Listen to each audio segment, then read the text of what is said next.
പേപ്പറും ഇലയും കൂടെ ഇതിൽ വെച്ച് ഹീറ്റ് ആവുന്ന സമയം, അതായത് കറണ്ട് വേസ്റ്റ് ആവാതിരിക്കാൻ വേണ്ടിയിട്ട് നമുക്ക് ആ സമയം കൊണ്ട് നമുക്ക് പേപ്പർ പ്ലേറ്റും അടിച്ചെടുക്കാൻ പറ്റും. നമ്മൾ ഈ മെഷീന്റെ ഇത് 6 ഇഞ്ച് പ്ലേറ്റ് ആണ്, അത് 10 ഇഞ്ച് പ്ലേറ്റ്. നമുക്ക് ഇതിന്റെ ഡൈ മാറ്റാം. ഈ ഷേപ്പില് അപ്ലൈറ്റ് ചെയ്യും. പേപ്പർ പ്ലേറ്റ് അടിച്ചെടുക്കാം. അതായത് നമുക്ക് കറണ്ട് വേസ്റ്റ് ആവില്ല. അല്ല, കറണ്ട് സേവ് ആകും. 1 മിനിറ്റ് ആരംഭിക്കുമ്പോൾ 1 മിനിറ്റ് 10 പ്ലേറ്റ് ഇത് ചെയ്യാൻ പറ്റും. ഇത് എക്കോ ഫ്രണ്ട്ലി പ്ലേറ്റ് ആണ്, കോട്ടിംഗ് ഇല്ലാത്ത പ്ലേറ്റ് ആണ്. ഇതിൽ പ്ലാസ്റ്റിക് കോട്ടിംഗ് ഒന്നും ഇല്ല.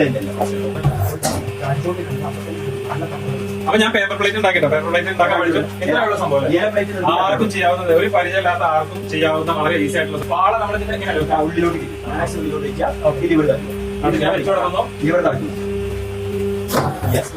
ഇത് നമ്മൾ ഇതേപോലെ വെക്കുക. 1 മിനിറ്റ് സമയം ചെയ്യുമ്പോൾ ഞാൻ ഇല ചെയ്തു, ഇതിന് പേപ്പർ ചെയ്തു, ഇതേ തന്നെ പാള ചെയ്തു. അപ്പൊ ഇതിലെല്ലാം ഡിഫറൻറ്റ് പ്രൊഡക്റ്റ് ഉണ്ടോ? ഇതിനെല്ലാം കൂടി നമുക്ക് ഒരു മിഷൻ മതി. ഒരു മിഷൻ പേപ്പർ പ്ലേറ്റ് ഉണ്ടാക്കി, പേപ്പർ പ്ലേറ്റ് ഉണ്ടാക്കി, പിന്നെ പാളയും